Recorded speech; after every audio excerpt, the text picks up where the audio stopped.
السلام على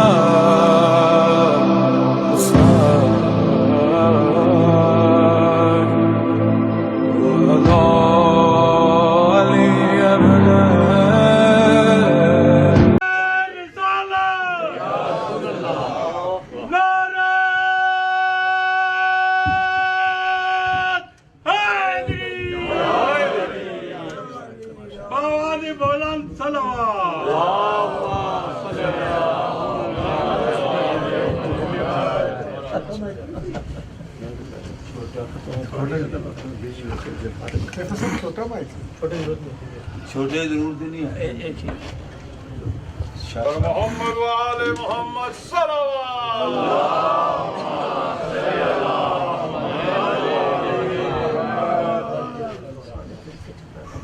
بار محمد وآل محمد صلوات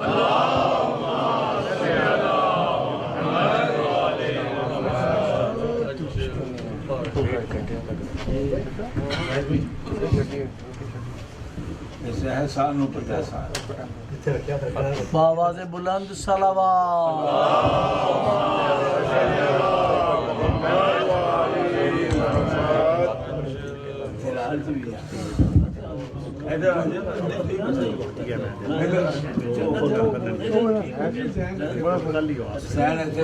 بار محمد وآل محمد صلوات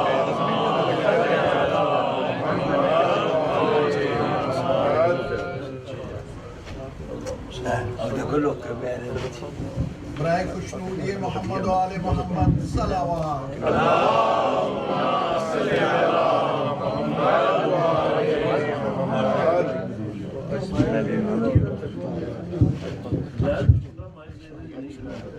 بس ٹھیک ہے صحیح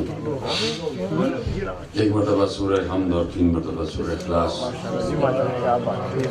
مصطفیٰ جعفر صاحب کی فیملی مدنی اور امانت ڈوگا فیملی یہ سارے ثواب کے لیے سورہ فاتحہ بسم اللہ الرحمن الرحیم سلام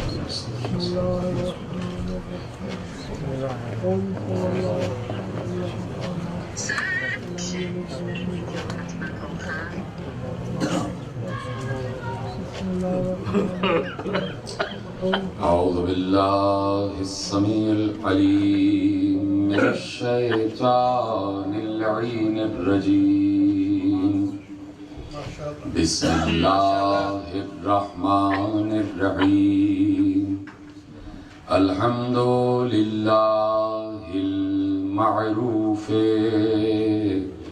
من غير رؤية والخالق من غير ربية الذي لم يزل قائما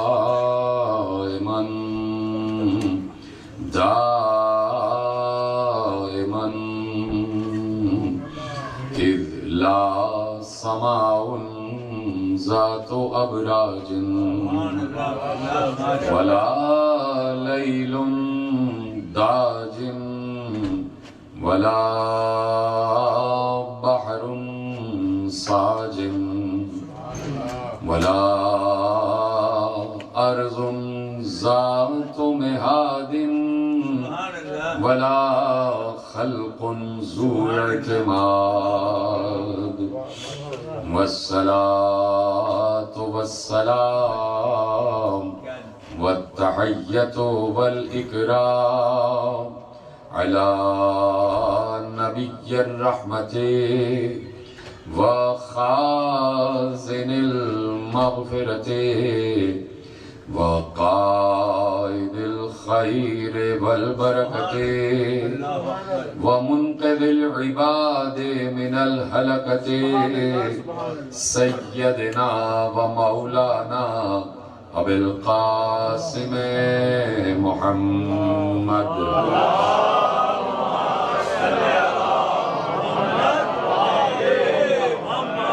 أهل بيته الطيبين الطاهرين المعصومين المظلومين المنتخبين منتجبین الذین اذهب اللہ عنہم الرجس وطہرہم تطہیرا.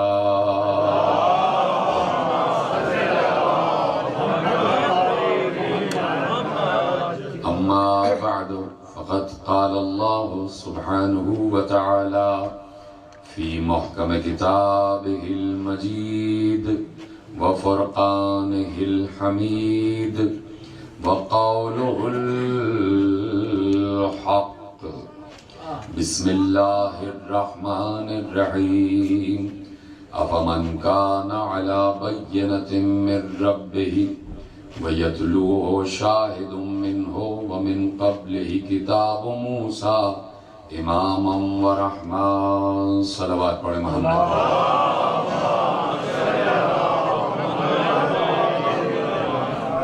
پروردگار عالم کا شکر ہے اور اس کا احسان عظیم ہے کہ اس نے اس وقت اس گزرتے ہوئے لمحے میں ہمیں اس عظیم اور رفیع منزل پر بلند فرمایا ہوا ہے کہ ہم بصد فخر یہ جملہ اس وقت کہہ سکتے ہیں کہ اس وقت اس فرش پر بیٹھ کر ہم وہی کام کر رہے ہیں جو کام اللہ عرش پر کر رہا ہے.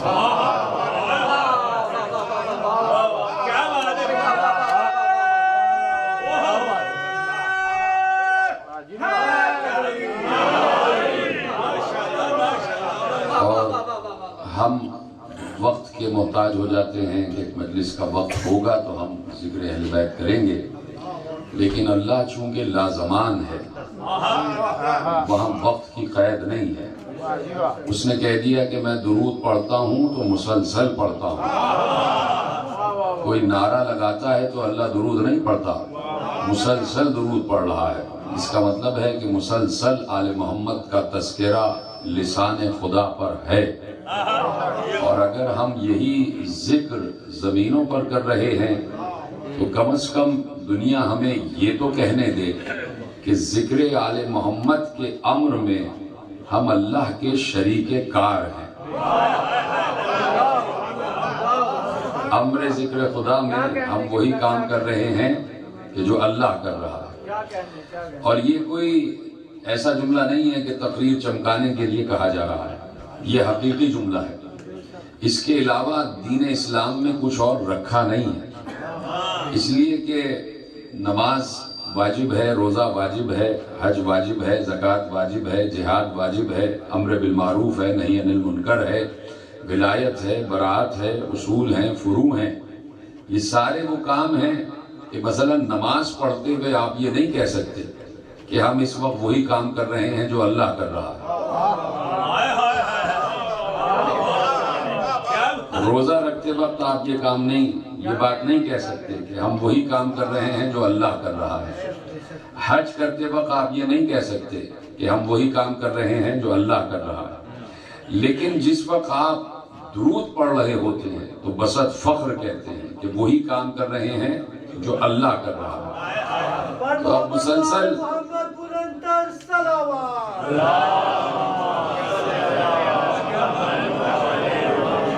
اور جو ہے نا میں آپ سے قریب ہو کے چاہتا ہوں کہ گفتگو کروں.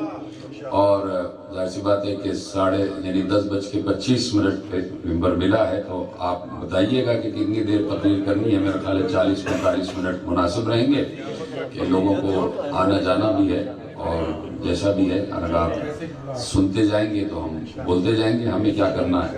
ہمیں تو وہی کام کرنا ہے جو اللہ عرش پر کر رہا ہے. ہمیں ممبر پہ بیٹھ کے علی علی کرنا ہے، ہمیں ممبر پہ بیٹھ کے علی کا ذکر کرنا ہے. اور اگر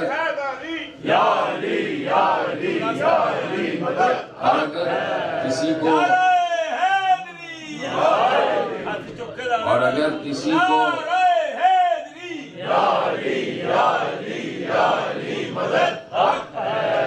جملہ میں یہ کہہ رہا ہوں کہ اگر کسی کو شوق ہے کہ ہمارا ذکر بھی ممبر سے ہو تو وہ پہلے تو ہم پر یہ ثابت کرے کہ کیا اس کا چہرہ بھی وجہ اللہ ہے، کیا اس کی زبان بھی لسان اللہ ہے، کیا اس کی آنکھ بھی عین اللہ ہے، کیا اس کا ہاتھ بھی ید اللہ ہے، کیا اس کا وجود اس قابل ہے کہ جس کے لیے اللہ کہہ دے کہ اگر انہیں پہچانا تو مجھے پہچانا. دیکھیے بڑی بات ہے اور یہ عالم اسلام کو سمجھنے کی ضرورت ہے کہ اللہ نے قرآن میں یہ نہیں کہا کہ جو میری اطاعت کرے گا بس وہ ایسا ہے کہ اس نے رسول کی اطاعت کی، ایسا نہیں کہا۔ اللہ نے کہا سورہ نساء میں کہ من یطع الرسول فقد اطاع اللہ، جس نے رسول کی اطاعت کی اس نے اللہ کی اطاعت کی۔ یعنی اللہ نے از ازل تا این دم، ازل سے لے کے آج تک اور آج سے لے کے قیامت تک کا ایجنڈا دے دیا، اور وہ ایجنڈا یہ ہے کہ میں ہوں قادر مطلق، میں کسی کا مجبور نہیں ہوں، میں 1,24,000 انبیاء کا بھی مجبور نہیں ہوں، میرا نام ہے صمد، میں بے نیاز ہوں، مجھے کسی کی محتاجگی نہیں ہے، میں کسی کا محتاج نہیں ہوں، میں چاہوں تو اپنے قدرت کے تمام صفات کو بروئے کار لاتے ہوئے ہر کام کر جاؤں اور کر رہا ہوں، لیکن تم یہ دیکھو کہ میں تم تک قادر مطلق ہوتے ہوئے میں تم تک بغیر وسیلہ انبیاء نہیں پہنچا، تو تم نے یہ کیسے سوچ لیا کہ تم اتنے مجبور ہوتے ہوئے مجھ تک بغیر وسیلہ پہنچ جاؤ؟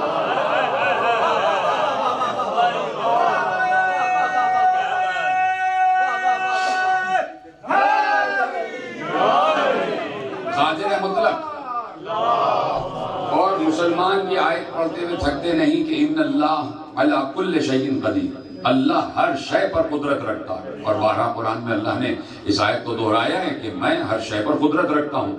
تو جب قدرت رکھتا ہے، جب ہر شے پر قدرت رکھتا ہے اور قادر مطلق ہے، یعنی صرف اور صرف وہی قادر ہے، اس سے بڑا کوئی قادر نہیں، اور جو کوئی بھی ہے اللہ کی قدرت عطا کرنے کے بعد قادر بنا۔ اب وہ الگ بات ہے میرے عزیزو، ایک بڑا ایک لطف جملہ آ گیا کہ انہوں نے کہا کہ جناب وہ اللہ جو ہے وہ پہلے آسمان پر تھا اور وہاں سے اس کا پاؤں پھسلا تو چوتھے آسمان پر عبد القادر جیلانی نے ہاتھ پکڑ لیا اللہ کا اور اللہ کو سنبھال لیا۔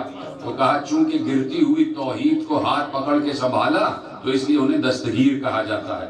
تو میں نے کسی منزل پر جب یہ جملہ بہت عام ہوا تو میں نے کہا کہ ان سب کو بتائیے کہ وہ عبد القادر ہیں، قادر نہیں ہیں۔ قادر الگ ہوتا ہے۔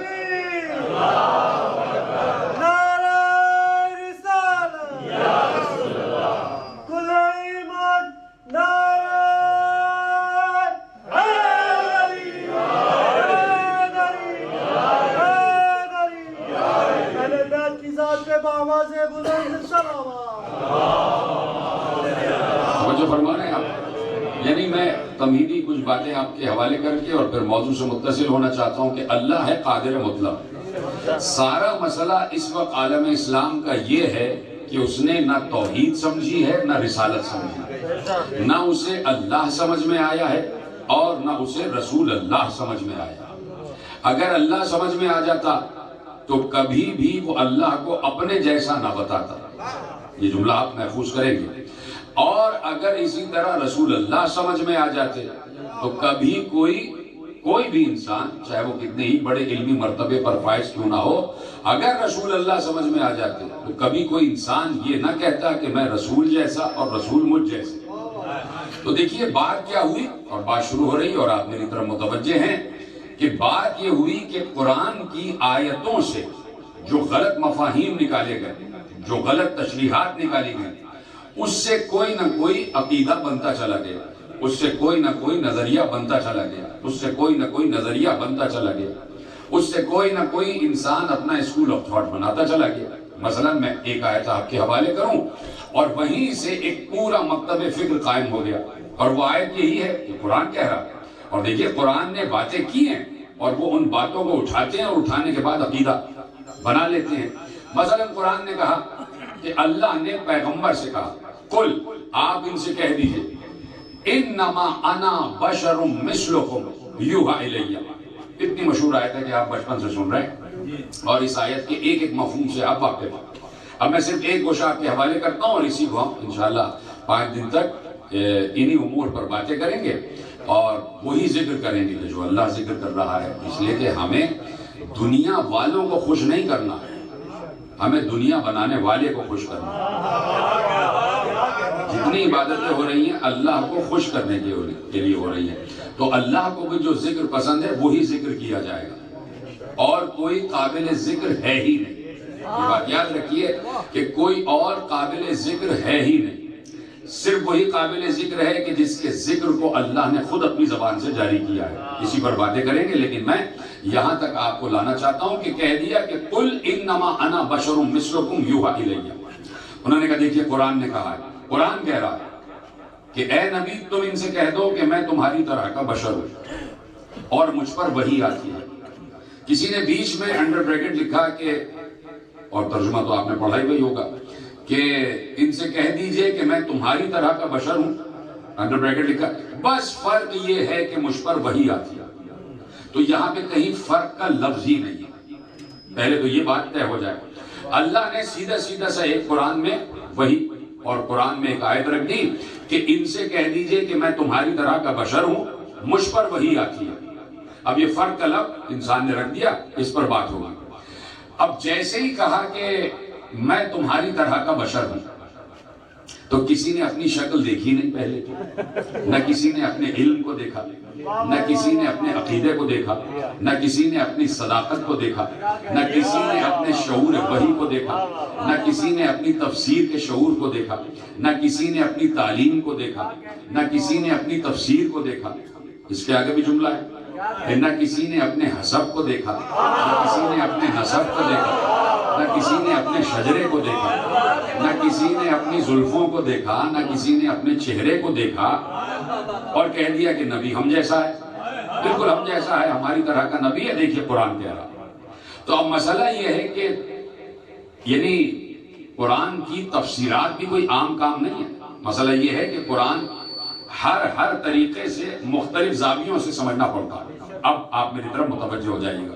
کہہ دیا قُلْ إِنَّمَا أَنَا بَشَرٌ مِثْلُكُمْ، ان سے کہہ دیجئے، اللہ کہہ رہا ہے کہ ان سے کہہ دیجئے، یہ دیکھ رہا میرا اشارہ، اے نبی قل، ان سے کہہ دیجئے کہ میں تمہاری طرح کا بشر ہوں، مجھ پر وحی آتی ہے۔ تو یہ آیت کیا آج اتری ہے؟ آج اتری آیت، نبی آج ہم میں موجود ہے تو، لیکن نظر نہیں آ رہا۔ یہ آیت اتری ہے 1400 برس پہلے۔ اچھا، اور آیت جب اتر رہی ہے تو اب یہ سوچئے کہ اللہ نبی سے کہلوا رہا ہے ان سے کہہ دو کہ میں تمہاری طرح کا بشر ہوں۔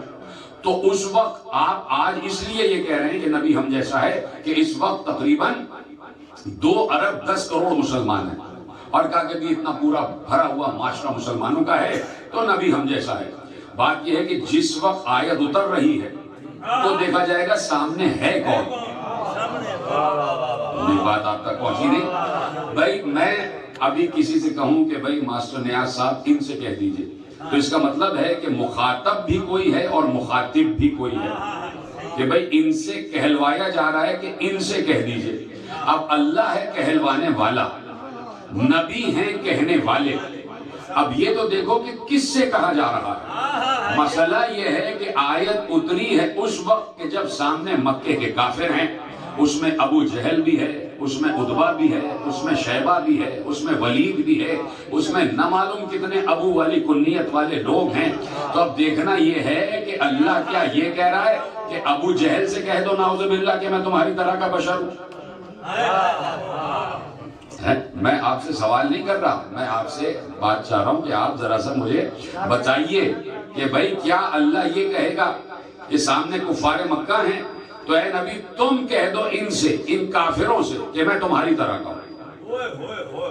آیت کہاں نازل ہو رہی ہے؟ آیت کہاں نازل ہو رہی ہے؟ ٹھیک ہے، اب پھر اس بات کو روکتا ہوں۔ قرآن نے تخلیق بشر پر جب گفتگو کی ہے تو ایک قسم کا بشر نہیں بتایا، کہا کہ ایک بشر وہ ہے کہ جسے ہم نے گیلی مٹی کے جوہر سے خلق کیا، جسے ہم نے مٹی سے خلق کیا، ہم نے آدم کو تراب سے خلق کیا۔ ایک بشر وہ ہے کہ جسے ہم نے پانی سے خلق کیا، اور ایک بشر وہ ہے کہ اصل میں تھا تو ملک، لیکن جب مریم کے پاس آیا تو بشر کی شکل میں آیا۔ دیکھیں مختلف قسم کے بشر ہیں، بشر میں بھی فرق ہے۔ ایک بشر وہ ہے جو مٹی سے بن رہا ہے، ایک بشر وہ ہے جو پانی سے بن رہا ہے، ایک بشر ہے نور، کہ جو اصل نور ہے جسے جبرائیل کہتے ہیں، اور وہ جب جناب مریم کے پاس آئے تو کہہ دیا فَتَمَثَّلَ لَهَا بَشَرًا سَوِيًّا، ہم نے اسے بشر کی شکل دے کر بھیجا. اصل میں تھا جبرائیل نور، اور بنا کے بھیجا گیا بشر.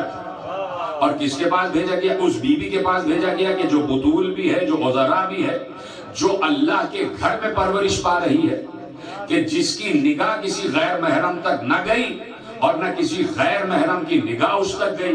اتنی پاک بی بی کہ جس کو اللہ کے گھر کی خدمت ہی کے لیے مانگا گیا، جس کی پرورش ہی بیت المقدس میں ہوئی، جو بطول بھی ہے، عذرا بھی ہے، اور جو ایک معصوم نبی کی ماں بھی ہے. جب اتنے بلند مرتبے پر ہوتے ہوئے ایک معصومہ بی بی نہ پہچان سکی کہ یہ ملک ہے یا بشر ہے. سلامت رہے آپ. مجھے بہت زیادہ چیخ پکار سننے کی عادت ہے جہاں جہاں میں بلے سے پڑھتا ہوں، وہ بتایا انہوں نے، لیکن آپ میں اسی پر اکتفا کر رہا ہوں کہ بھائی یہاں اتنا ہی کافی ہے، جتنا آپ بول رہے ہیں اتنا ہی کافی ہے. اور خدا آپ کو سلامت رکھے.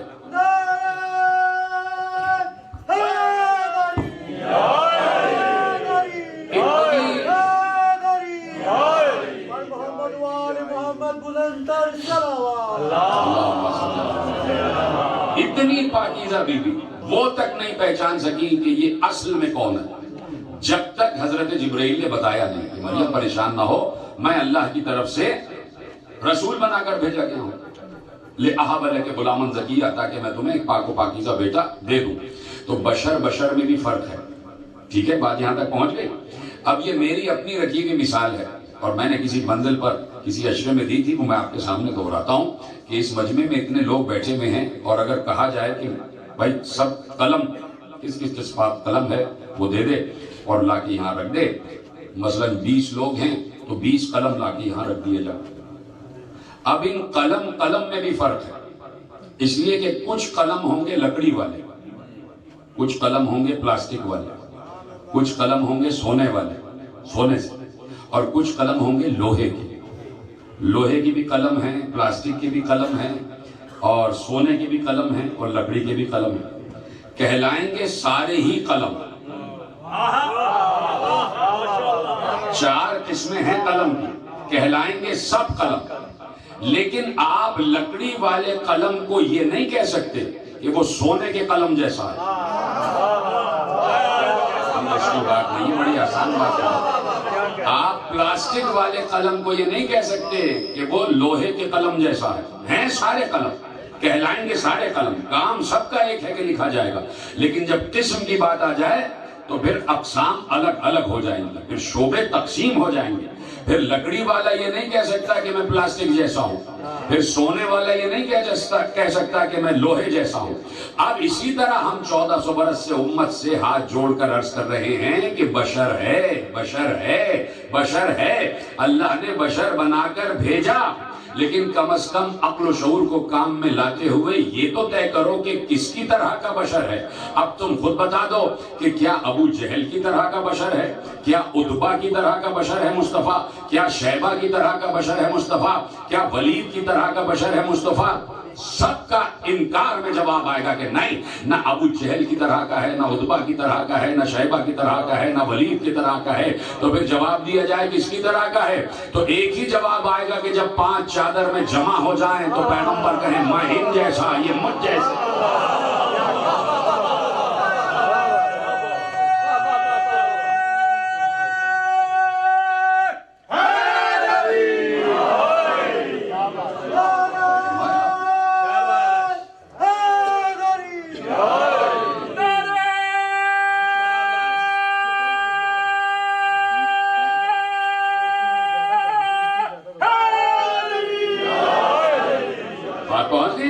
کس کی طرح کا بشر ہے.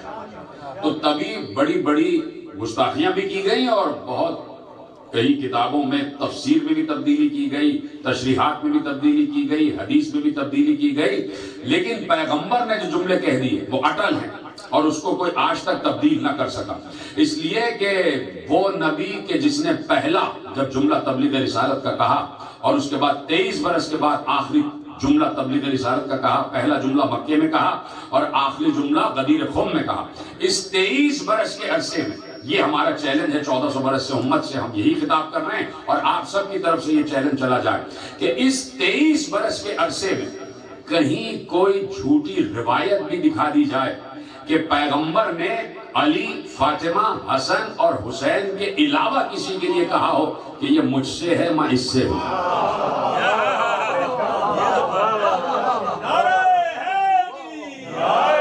بہت آہستگی سے سنا آپ نے جملہ، حالانکہ یہ بہت زور سے سمجھنے والا جملہ تھا، یہ عقیدے کی بات ہے، اس پہ سب کو بولنا تھا کہ پیغمبر نے سوائے ان 4 کے کسی کے لیے نہیں کہا۔ علی کے لیے کہہ دیا کہ انت منی وانا منک یا علی، زہرا کے لیے کہا فاطمۃ بضعۃ منی، فاطمۃ بضعۃ منی، حسن مجتبیٰ کے لیے کہا الحسن منی وانا من حسن، حسین کے لیے کہا حسین منی وانا من حسین۔ اب کوئی لے کے آ جائے کہ کسی اور کے لیے بھی کہا ہو۔ اگر بچوں سے محبت میں کہا تھا کہ رسول کو بچوں سے بہت محبت ہے، تو بچے تو اور بھی گلیوں میں مدینے کی پھر رہے تھے۔ تو اگر بچوں کی محبت میں کہا تھا تو سارے بچوں کو کہہ دیتے، سارے بچوں کو کہہ دیتے۔ نہیں، پیغمبر نے یہ جملہ کہا، اور یہی سے بات آگے بڑھ رہی ہے کہ یہ چاروں مجھ سے ہیں اور میں ان سے ہوں۔ سنا ہے نا آپ نے جملہ کہ یہ 4 مجھ سے ہیں اور میں ان سے ہوں۔ تو صرف یہ 4 نہیں، اس لیے کہ حسین کی نسل میں آنے والے 9 وہ بھی معصوم ہیں، تو ان کو بھی اپنے سے جدا نہیں رکھا، ان کو بھی اپنے سے جدا نہیں رکھا۔ جملہ فوراً کہہ دوں گا تو شاید آپ لطف نہ اٹھا سکیں۔ دیکھیے حضرت آدم بہت بڑا عالم، علم آدم الاسماء کلھا، حضرت نوح جنہیں نجی اللہ کہا جا رہا، حضرت ابراہیم جو ملکوت السماوات تک چلے گئے، حضرت موسیٰ کہ جن کو اللہ نے ید بیضا بھی دیا، جن کو اللہ نے عصا بھی دیا، جن کو اللہ نے کلیمی بھی عطا کی، حضرت عیسیٰ کہ جن کو اللہ نے روح کہا جو مردوں کو زندہ کر رہے، حضرت ابراہیم کی اولاد، حضرت نوح کی اولاد کے بارے میں آپ جانتے ہیں، ان کی بات نہیں کر رہے، اور یعنی 1,24,000 انبیاء تو ہمارے نبی نے بتایا کہ 1,24,000 انبیاء گزرے ہیں، اور قرآن نے سورہ بقرہ میں کہہ دیا کہ اے نبی ہم نے بہت سے نبیوں کا تم سے ذکر کیا ہے اور بہت سے نبیوں کا قصے ہم نے بیان نہیں کی۔ اس کا مطلب ہے کہ نبی سے خطاب ہو رہا ہے، بتایا ہم سے جا رہا ہے۔ پہلے تو یہ بات بھی تسلیم کر لی جائے کہ جب یہ بات آ جاتی ہے کہ اے نبی ہم نے آپ کو یہ نہیں بتایا، تو اس کا مطلب ہے کہ امت سے کہا جا رہا ہے، خطاب امت سے، یہ کنفیوژن بھی دور ہو جانی چاہیے۔ تو اب ان نبیوں کو چھوڑ دیجئے، صرف جناب ابراہیم کو دیکھ لیجئے آپ کہ جناب ابراہیم کی نسل میں آپ دیکھیں کہ جناب اسحاق بھی ہیں، جناب اسماعیل بھی ہیں، اور جناب اسحاق کی نسل میں جناب یعقوب ہیں، اور اس کے بعد 70,000 انبیاء بنی اسرائیل ہیں۔ کتنے انبیاء ہیں کہ جو بنی اسرائیل میں اتارے گئے، یعنی جناب یعقوب کی نسل میں اتارے گئے۔ اب مجھے آپ اپنے تمام مطالعے اور مشاہدے کی روشنی میں بتائیے گا کہ جناب ابراہیم کو جناب یعقوب بھی دیے گئے اور جناب اسحاق بھی دیے گئے اور یہ سارے انبیاء دیے گئے، کہیں جناب ابراہیم نے یہ کہا کہ میرا پہلا بیٹا بھی ابراہیم ہے، دوسرا بھی ابراہیم ہے، کل کے کل ابراہیم ہے؟ اتنا عظیم نبی ہوتے ہو اور اس نبی کی ذریت میں اتنے عظیم انبیاء آئے، لیکن جناب ابراہیم نے یہ نہیں کہا کہ اسحاق بھی ابراہیم ہے، اسماعیل بھی ابراہیم ہے، یعقوب بھی ابراہیم ہے، یوسف بھی ابراہیم ہے، ہم کل کے کل ابراہیم ہیں۔ اس پر تو غور کریں نا کہ بس ہمارے میں اسلام یہ مصطفیٰ کیوں کہہ رہے ہیں کہ ہمارا اول بھی محمد، اوسط بھی محمد، آخر بھی محمد، کل کے کل محمد۔ آپ دیکھیں کہ کوئی نہ کوئی بات تو ہے نا اس گھرانے میں کہ جس میں پیغمبر کہہ کے گئے۔ اجازت ہے کہ ایک بات عرض کروں اگر آپ کی کہیں بار خاطر نہ ہو، لیکن میں اشارے میں کروں گا، آپ سمجھیں تو بہت شکریہ، نہ سمجھیں تو آپ گھر جا کے غور کیجئے گا۔ مثلاً یہیں پر بات آ گئی کہ پیغمبر نے کہا ہم کل کے کل محمد ہیں، کل کے کل محمد۔ اچھا اب یہ کل کے کل محمد، پہلے تو یہ دیکھا جائے کہ اس کل میں آ کون رہا ہے، اس کل میں آ کون رہا ہے۔ اگر امت کہہ دے کہ ہم بھی آ رہے ہیں، اگر امت کہہ دے کہ ہم بھی اس محمدیت میں آ رہے ہیں، تو اب میں روکتا ہوں صرف یہ جملہ سمجھانے کے لیے کہ پیغمبر کی ایک حدیث ہے، وہ بھی متفق علیہ حدیث ہے کہ پیغمبر، اور یہ آپ کی سنی ہوئی ہے اور فوراً آپ کو میموری ریکال ہو جائے گی کہ پیغمبر نے کہا ستفترق امتی علی 73 فرقۃ کلھا فی النار الا واحد ہے، کتنی مشہور حدیث ہے۔ پیغمبر نے کہا میری بعد میری امت 73 فرقوں میں تقسیم ہو جائے گی، جس میں سارے کے سارے جہنم میں جائیں گے سوائے ایک کے۔ ٹھیک ہے، یہ بات طے ہے اور لکھی ہوئی حدیث ہے، پڑھی ہوئی حدیث ہے اور متفق علیہ حدیث ہے۔ مولانا مختار ثقفی صاحب بیٹھے ہیں، آپ ان سے پوچھئے گا کہ ہر فرقے نے لکھا ہے کہ پیغمبر نے کہا کہ میری امت 73 فرقوں میں تقسیم ہوگی، کلھا، سب کے سب جہنم میں جائیں گے، صرف ایک ہے جو جہنم میں نہیں جائے گا۔ تو جب جہنم میں نہیں جائے گا تو جنت میں جائے گا، یہ بات طے شدہ ہے۔ اب جو شعور رکھتا ہے اس سے ایک سوال ہے، وہ سوال یہ ہے کہ قرآن نے کہا ہے کہ وَاعْتَصِمُوا بِحَبْلِ اللَّهِ جَمِيعًا وَلَا تَفَرَّقُوا، اللہ کی رسی کو مضبوطی سے تھامے رکھو اور فرقوں میں تقسیم نہ ہو۔ قرآن کہہ رہا ہے فرقوں میں تقسیم نہ ہو، اور رسول کہہ رہے 73 فرقوں میں تقسیم ہو جاؤ گے۔ تو اب اس کی روشنی میں یہ بتایا جائے کہ کیا پیغمبر کی یہ مرضی تھی کہ امت 73 فرقوں میں تقسیم ہو جائے؟ سلامت رہے، بالکل بہترین جواب دیا آپ نے کہ نہیں تھی۔ تو پھر کیا تھا؟ یہ پیغمبر کی مرضی نہیں تھی، یہ پیغمبر کا علم غیب تھا۔ پیغمبر اپنے علم غیب کی روشنی میں بتا رہے تھے کہ میری امت میرے بعد 73 فرقوں میں تقسیم ہو جائے گی۔ تو یہ مرضی تو نہیں تھی، یہ پیغمبر ایسا تو نہیں چاہتے تھے، اس لیے کہ پیغمبر وہی چاہتے ہیں جو اللہ چاہتا ہے، اور اللہ نے قرآن میں بتا دیا کہ میں کیا چاہتا ہوں۔ اللہ چاہتا ہے کہ فرقوں میں تقسیم نہ ہو، تو پیغمبر کبھی بھی ایسی بات اپنی مرضی سے اور اپنی مرضی کے لیے نہیں کہیں گے کہ جسے قرآن نے انکار کیا ہو، جس سے قرآن نے روکا ہو۔ تو یہاں صرف یہ بات اور اس کے علاوہ کوئی نتیجہ نہیں آئے گا کہ یہ پیغمبر کی مرضی نہیں تھی، یہ پیغمبر کا علم غیب تھا کہ پیغمبر غیب کی خبر دے رہے ہیں۔ اب اسی طرح ہمارے بھائی کہیں نہ کہیں سے روایت لے کے آ جاتے ہیں کہ پیغمبر نے اپنی ازواج سے کہا کہ چپ ہو جاؤ، چپ ہو جاؤ، میں تمہیں ایک راز کی بات بتاتا ہوں کہ تمہارے اور تمہارے والد میرے بعد مسند پہ بیٹھیں گے۔ آپ نے اللہ سمجھا، خدا آپ کو سلامت رکھے۔ یہ صحیح ستہ میں لکھی ہوئی روایت کہ بھائی میرے بعد تمہارے اور تمہارے والد میری مسند پہ بیٹھ جائیں گے۔ تو پوچھنا یہ ہے کہ یہ پیغمبر کی مرضی ہے یا علم غیب کی خبر دے رہے ہیں؟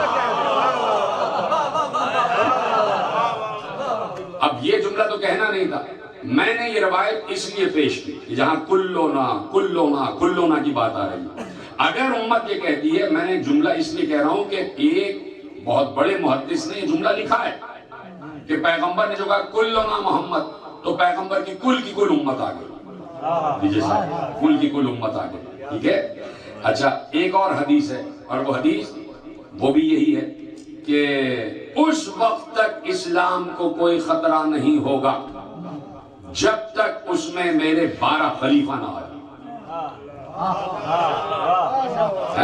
میرے 12 خلیفہ، یہ بات بھی صحیح میں لکھی ہوئی ہے کہ پیغمبر نے کہا میرے بعد میرے 12 خلیفہ ہوں گے، اور ہمارے یہاں تو سب نے لکھا ہے کہ 12 خلیفہ ہوں گے۔ اب کلونا والی بات ذہن میں ہے اور پیغمبر کہہ رہے ہیں میرے بعد 12 خلیفہ ہوں گے۔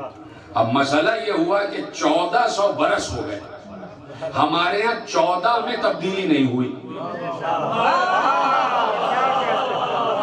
نہ 12 امام ہم نے بدلے، نہ 14 معصوم ہم نے بدلے، نہ ہم نے 13 معصوم کیے نہ 15 کیے، نہ ہم نے 11 امام کیے نہ 13 کیے۔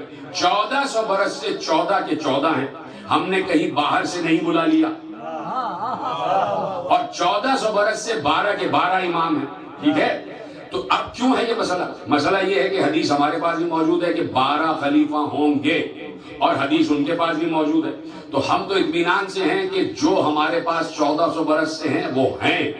ان کے پاس مسئلہ یہ ہے کہ 12 کی تعداد کسی طرح مکمل ہی نہیں ہو رہی، کہیں سے کسی کو لے کے آ گئے، کہیں سے کسی کو لے کے آ گئے، اور امت کی غربت کا یہ عالم ہے کہ یزید کو بھی شامل کرنا پڑا۔ امت کی غربت کا یہ عالم ہے۔ تو بھائی پہلے آپ 12 پر تو متفق ہو جائیں، پھر آپ کہیے گا کہ کل کے کل میں ہم بھی شامل ہیں، کل کے کل میں ہم بھی شامل ہیں۔ تو میں نے اس لیے عرض کیا کہ جب پیغمبر نے کہہ دیا کہ ہم کل کے کل محمد ہیں، اجازت ہے بات آگے بڑھانے والا، اور ایک بڑا روحانی جملہ آپ کے حوالے کر رہا ہوں کہ ہم کل کے کل محمد ہیں، اور جب کل کے کل محمد ہیں تو سب کے سب منیت محمد پر ہیں۔ جی جنہیں جس نے میرا جملہ سمجھا ہے، کل کے کل محمد ہیں تو سب کے سب منیت پر ہیں، یعنی صرف حسین تک منیت نہیں رک رہی، زین العابدین بھی من محمد، باقر العلم بھی من محمد، جعفر صادق بھی من محمد، موسی کاظم بھی من محمد، علی رضا بھی من محمد، محمد تقی بھی ہیں ہی محمد، نام ہی محمد ہے، من محمد، علی نقی بھی من محمد، حسن عسکری بھی من محمد، اور آخری تو ہے ہی، اس کا تو نام ہی وہی ہے یہ جو ہمارے نبی کا نام ہے، تو سب کے سب منیت پر آ گئے، اس لیے کہ سب کے سب محمد ہیں۔ تو اب میں اپنے بچوں کی طرف اگر جملہ میرا پہنچ جائے ان تک اور تفہیم ہو جائے، یہ جو منیت ہے اس کے معنی کیا ہے؟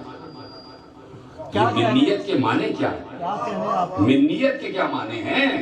کہ بس کہہ دیا پیغمبر نے ایسے ہی کہہ دیا کہ یہ مجھ سے ہیں اور میں ان سے ہوں؟ نہیں صحیح۔ ہاں، یہ منیت کی کیا معنی ہے کہ بھائی پیغمبر نے کہا کہ انا من حسین، حسین منی، فاطمہ بضعۃ منی، انت منی و انا منک یا علی، دیکھ رہے آپ کہ میں تم سے ہوں اور تم مجھ سے ہو، انت منی و انا منک یا علی، تم مجھ سے ہو اور میں تم سے ہوں۔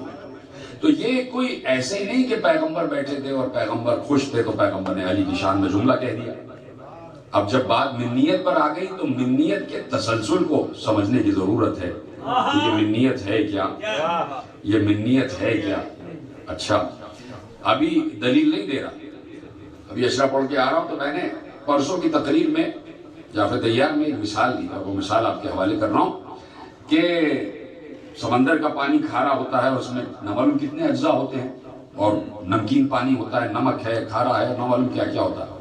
تو جہاں جہاں سمندر ہے، 60 سمندر سب میں یہی ہے، جو آپ کے انٹارکٹک میں ہے یا پیسیفک میں ہے یا کہیں پر بھی ہے، یعنی ہر سمندر کے پانی کی خصوصیت ایک ہی ہے، کہیں پر بھی۔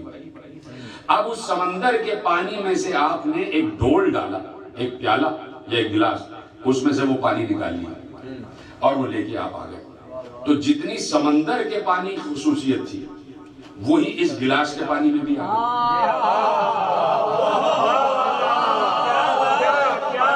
بہت آسان بات ہے، سلامت رہیں، اللہ تک پہنچ جائے۔ ایسا تو نہیں ہے کہ جب ڈول میں یا گلاس میں آپ نے سمندر سے پانی نکالا تو جو خصوصیات سمندر کی تھی وہ رہ گئی، لیکن جو اس سے الگ ہوئی ان میں وہ خصوصیات ہی نہ آئی۔ تو پیغمبر نے کہا کہ یہ 12 کے 12 مجھ سے ہیں۔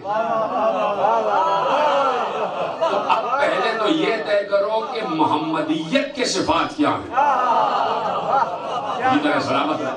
پہلے تو یہ طے کیا جائے کہ صفات مصطفیٰ کیا ہیں، اور جب صفات مصطفیٰ طے ہو جائیں تو پھر یہ بات نتیجے کے طور پر کہنی پڑے گی کہ جو صفات مصطفیٰ میں وہی علی میں، جو صفات مصطفیٰ میں وہی حسن میں، جو صفات مصطفیٰ میں وہی حسین میں، جو صفات مصطفیٰ میں یہ سب کے سب 12 میں۔ ابھی تو جملہ کہنے جا رہا ہوں۔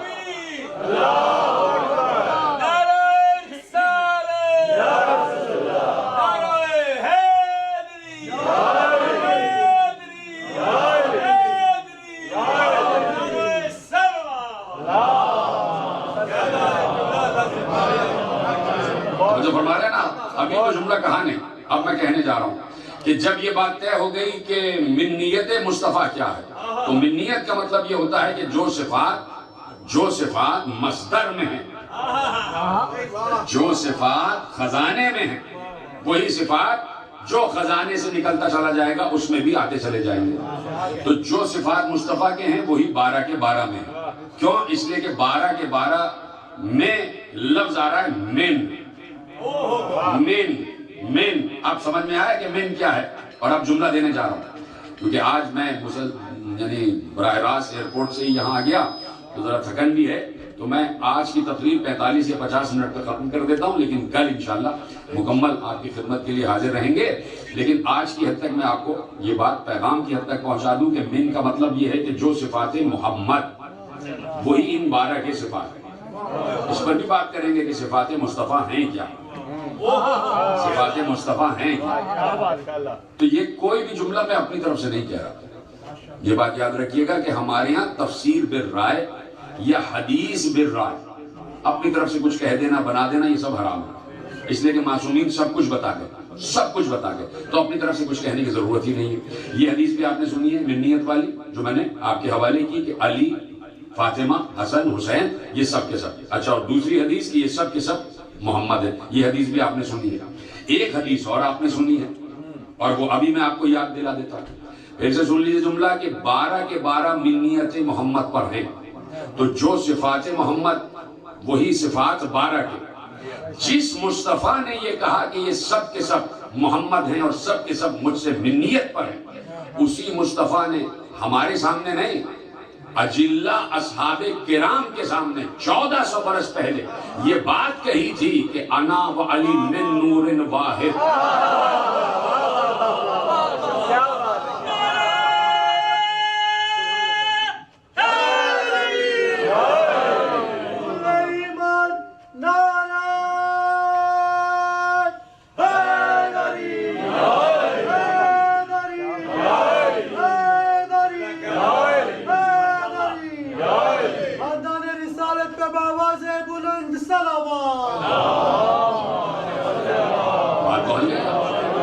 یہ حدیث بھی دونوں طرف ہے، تسنن نے بھی تشیع دونوں نے لکھا ہے کہ انا و علی من نور واحد، میں اور علی ایک نور سے ہیں، اور ایک نور کی لفظ کیا ہے؟ واحد۔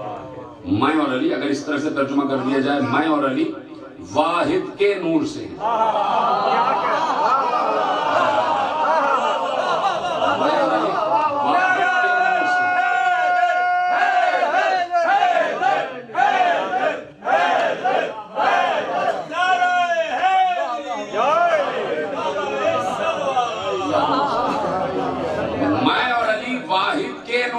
یہ بھی ترجمہ ہو سکتا ہے، یقیناً ہے، اور اسی پر بات کرتے جائیں گے۔ میں اور علی واحد کے نور سے ہیں، تو یہ طے تو کرو کہ واحد ہے کون؟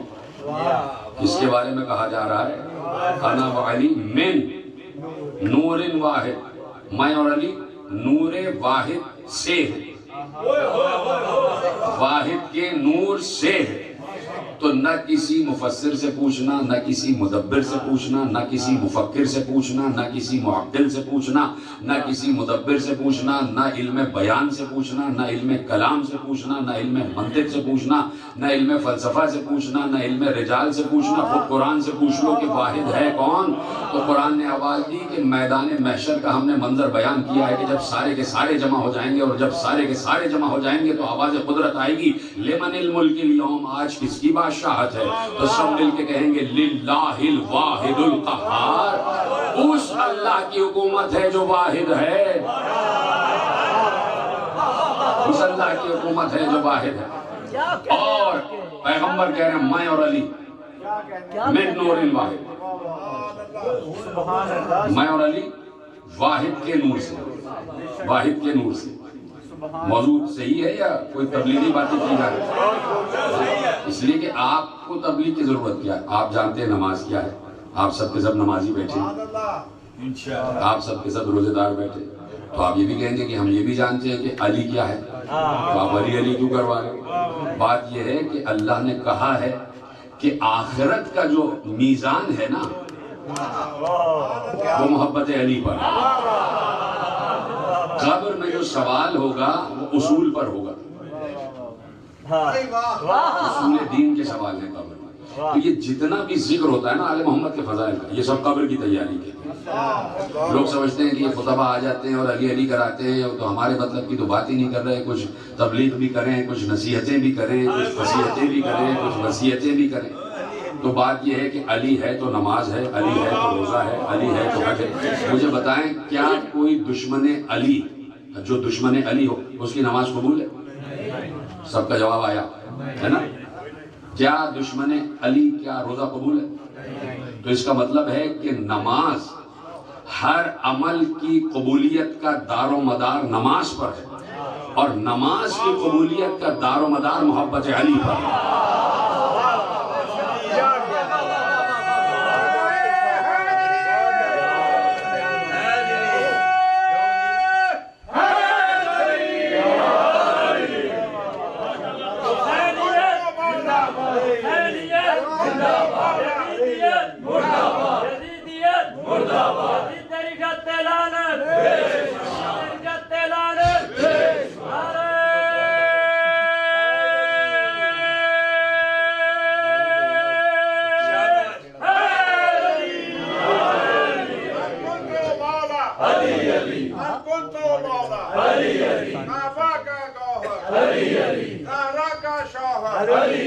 حسنین کا بابا نبیوں نے پکارا سب مل کے بولو منکر کی تباہی تو دنیا میں جو کچھ کر لے تیری قبر کے اندر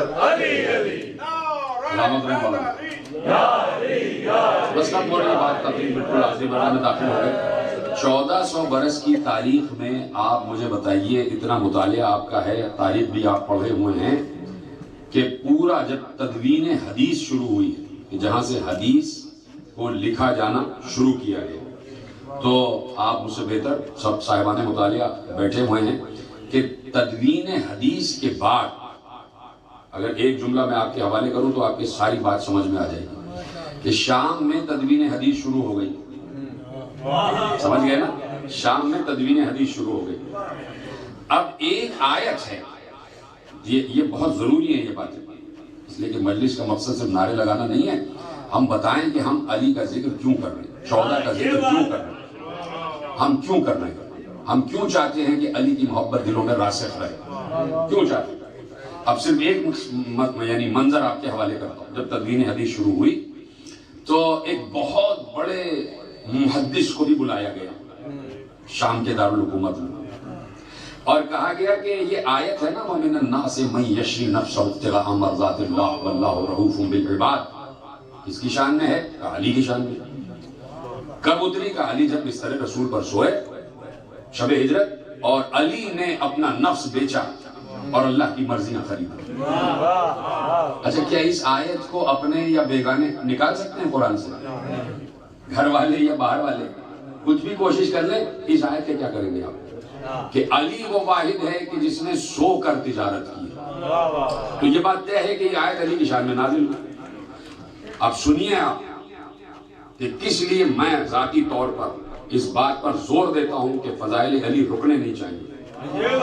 میں ذاتی طور پر، میں کسی اور کا نہ ذمہ داری لیتا ہوں کیا اور کیا کر رہا ہے، مجھے اس سے کوئی غرض نہیں۔ مجھے جو ذمہ داری دی گئی ہے میرے اساتذہ کی طرف سے، میں آپ کے حوالے کرتا ہوں کہ میں ذاتی طور پر کیوں محبت علی اور فضائل علی پر زور دیتا ہوں۔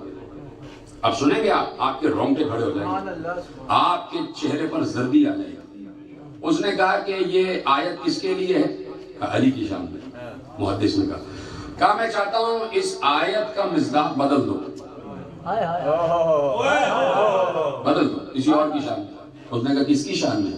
کہا ابن ملجم کی شان میں۔ اب آپ بتائیے ضروری ہے علی کو پہچانوانا یا نہیں؟ ضروری ہے ذکر علی کرنا؟ اس نے کہا میں یہ نہیں کر سکتا۔ اس نے کہا میں 1 لاکھ دینار دوں گا۔ کہا مجھے خریدنا چاہتے ہو؟ نہیں کر سکتا۔ اب اتنا بڑا محدث ہے کہ اس کے قلم سے اگر لکھ دی جائے تو حدیث جو ہے وہ مستند ہو جائے گی۔ کہا 2 لاکھ دینار؟ کہا نہیں لکھوں گا۔ کہا 3 لاکھ دینار؟ کہا نہیں لکھوں گا۔ اس نے کہا 4 لاکھ دینار؟ اس نے کہا ٹھیک ہے لکھ دیتا ہوں۔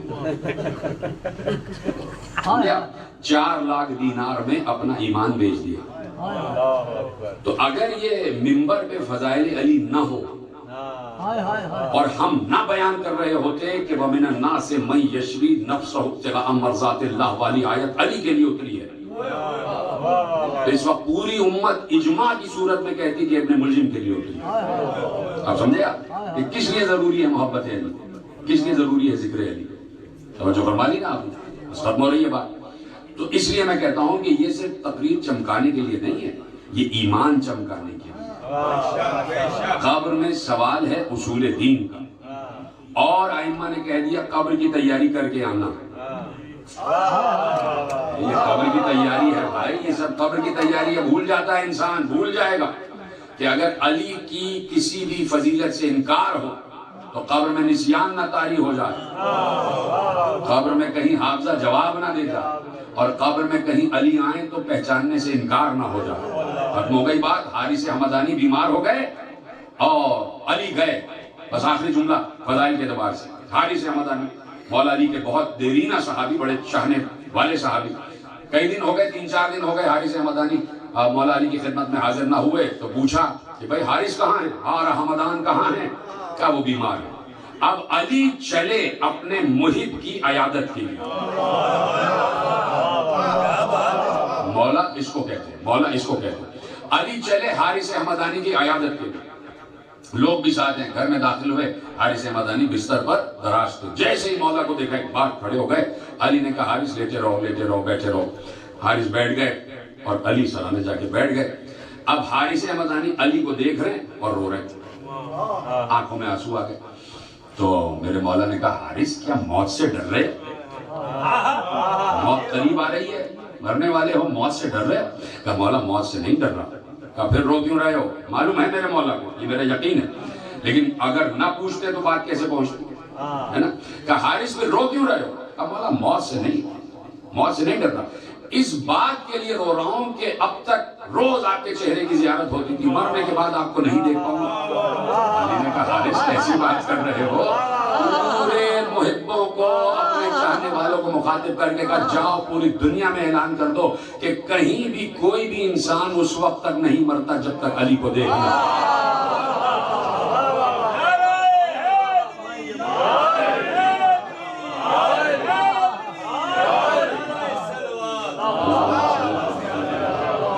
فرق یہ ہے کہ مومن جو علی کا محب ہے وہ پہچان لے گا، منافق نہیں پہچان سکتا. اس لیے بار بار یہ ساری چیزیں قبر کی تیاریاں ہیں، قبر کی تیاریاں ہیں.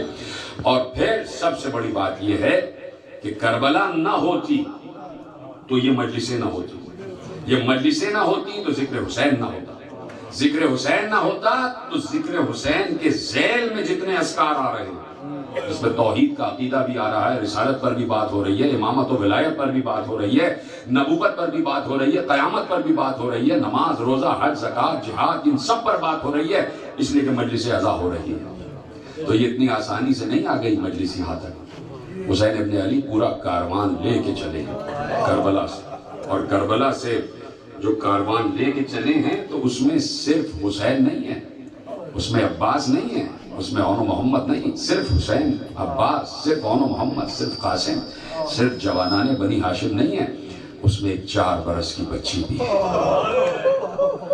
ضرور گریہ کیا کریں جب بی بی سکینہ کا ذکر آ جائے تو ہائے کم از کم ضرور کر دیا کریں. ایک 4 برس کی بچی بھی ہے. بہت بڑے مفکر نے ایک جملہ لکھا کہ آج کربلا یہاں تک پہنچی ہے تو کہا حسین کو معلوم تھا کہ کربلا میں نہ ٹھہر جائے، کربلا پوری دنیا میں گردش کرے، تو کہا حسین اپنے ساتھ 2 بڑے خطیب لے کے چلے. حسین اپنے ساتھ 2 بڑے خطیب لے کے چلے. کہا ایک خطیب کا نام ہے زین العابدین، دوسری خطیبہ کا نام ہے زینب.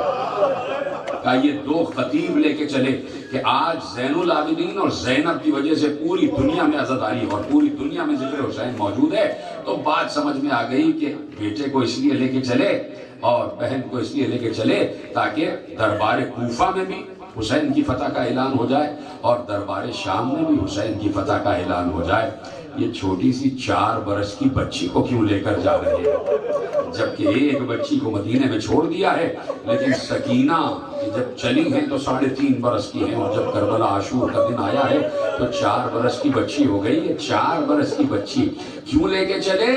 اس وقت حسین نے بتایا کہ جس وقت رخصت آخر کو حسین آئے ہیں، جا کے پڑھیے گا مالی سبتین میں یہ روایت لکھی، اور جب میں نے پڑھا میرا کلیجہ ٹکڑے ٹکڑے ہو گیا، اس لیے کہ جب حسین جا رہے تھے نا، اور وہ روایت آپ نے سنی کہ ذوالجناح نے آگے بڑھنے سے انکار کیا، اور ایک بار ذوالجناح نے اپنے پچھلے قدموں کی طرف اشارہ کیا، مولا پیچھے دیکھیے، مولا پیچھے دیکھیے. اب جو حسین نے دیکھا 4 برس کی بچی ذوالجناح کے قدموں سے لپٹی ہوئی ہے اور آواز دے رہی ہے ذوالجناح میرے بابا کو نہ لے جا، بابا کو نہ لے جاؤ۔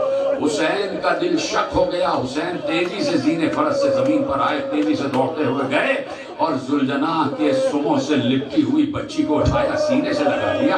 سکینہ کیا کر رہی ہو بیٹا؟ سکینہ جانے دو، سکینہ جانے دو۔ واپس آ گئے نا خیمے میں، سکینہ کے رخسار چوم رہے تھے، سکینہ کی پیشانی چوم رہے تھے، سکینہ کو سینے سے لگا رہے تھے۔ کہا سکینہ ہم جا رہے ہیں بیٹا، جا رہے ہیں۔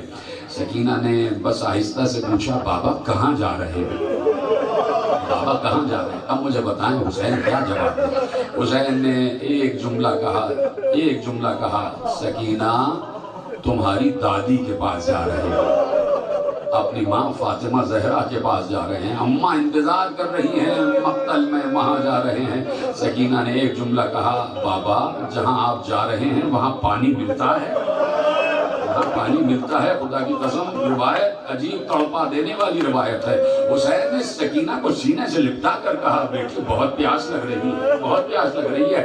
کہا بابا اپنے لیے پانی نہیں مانگ رہی، وہ جو ابھی آپ نے میرے بھیا علی اصغر کی قبر بنائی ہے، قبر سوکھی ہوئی ہے، چند قطرے پانی کے آ جائیں تو بھیا کی قبر پر چھڑک دوں گی، بس ختم ہو رہی ہے تقریر۔ ایک بار حسین نے سینے سے لگا کر کہا سکینہ جانے دو۔ کہا بابا کس طرف جا رہے ہیں؟ کہا سکینہ آج رات ہم مقتل میں رہیں گے، مقتل میں رہیں گے۔ کہا بابا آپ گھر واپس نہیں آئیں گے؟ آج ہم واپس نہ آ سکیں گے۔ کہا بابا پھر میں کس کے سینے پر سوؤں گی؟ بابا آپ کو معلوم ہے مجھے آپ کے سینے سے ہٹ کر کسی اور کے سینے پر نیند نہیں آتی۔ کہا سکینہ آج رات علی اصغر ہمارے سینے پر سوئیں گے، تم اپنی اماں کے سینے پر سو جانا۔ سکینہ نے کہا اچھا بابا جا رہے ہیں، میں روکتی نہیں ہوں، بس شاید آخری جملہ تقریر کا ہو جائے۔ کہا بابا ایک تمنا ہے، ایک خواہش ہے، وہ پوری کرتے جائیں۔ کہا سکینہ کیا چاہتی ہو؟ پڑھیے گا جا کے مقتل میں، آپ کا کلیجہ شق ہو جائے گا۔ خدا آپ کے بچوں کے سروں پر آپ کا سایہ سلامت رکھے اور بچوں کو بھی سلامت رکھے۔ ایک بار سکینہ نے کہا بابا جاتے جاتے آخری بار سینے پر سلا لو، آخری بار سینے پر سلا لو۔ خدا کی قسم لکھا ہے کہ سکینہ نے جیسے یہ لفظ کہا اہل حرم میں کوہرام برپا ہو گیا، اور یہ حسین کی محبت تھی، محبت کہ ایک بار جیسے ہی بچی نے کہا کہ آخری بار سینے سے لگا لو، حسین زمین کربلا پہ بیٹھے، صرف بیٹھے نہیں لیٹ گئے، اور لیٹنے کے بعد سکینہ کو اپنے سینے پر سلا لیا۔ اب راوی کہتا ہے خود جناب فضہ نے کہا اتنا گریہ کیا دونوں باپ بیٹی نے کہ حسین کا پورا چہرہ آنسوؤں سے تر ہو گیا، سکینہ کا چہرہ آنسوؤں سے تر ہو گیا۔ حسین اٹھے، زینب کے حوالے کیا، زینب میری بچی سے خبردار، زینب میری امانت کا خیال رکھنا، یہ سکینہ میری امانت ہے۔ ہاں میرے عزیزو 11 محرم آئی، بس یہ جملہ سنیے اور مجھے اجازت دے دیجئے گا۔ 11 محرم آئی جب شمر نے دیکھا کہ جو بی بی ہے، اور زین العابدین بھی سب کہہ رہے تھے بھوبی اماں سکینہ کہاں ہے، ام کلثوم بھوبی اماں سکینہ کہاں ہے، سب سکینہ سکینہ سکینہ سکینہ کو سب سینے سے لگانا چاہتے ہیں، سب سکینہ کا خیال رکھ رہے ہیں، سب کے دلوں میں سکینہ کی محبت ہے۔ تو شمر نے کہا اچھا یہ بچی بڑی قیمتی ہے ان کے لیے، اس بچی سے سب کو بڑی محبت ہے۔ تو ایک بار زینب جس ناقے پہ بیٹھی تھی نا، اسی ناقے پہ سکینہ کو بھی رکھا گیا تھا۔ سکینہ کو ناقے سے جدا کیا گیا، ایک الگ ناقہ منگوایا گیا اور کہا بچی کو اس ناقے پر بٹھاؤ۔ تو میرے عزیزو کیسے بٹھایا گیا؟ کیسے بٹھایا گیا؟ بچی کو ناقے سے باندھ دیا گیا، بچی کو رسیوں سے باندھ دیا گیا، اور اب جو ناقے کو دوڑایا گیا تو بچی کی ایک آواز آ رہی تھی، بھیا سجاد اب کہہ دو اب میں نہیں رہوں گی، اب میں اپنے بابا کو یاد نہیں کروں گی، اے بھیا میرا سینہ چھل رہا ہے، اے بھیا مجھے بابا یاد آ رہے۔ الا لعنت اللہ علی القوم الظالمین، سیعلم الذین ظلموا ای منقلب ینقلبون۔ ماتم حسین۔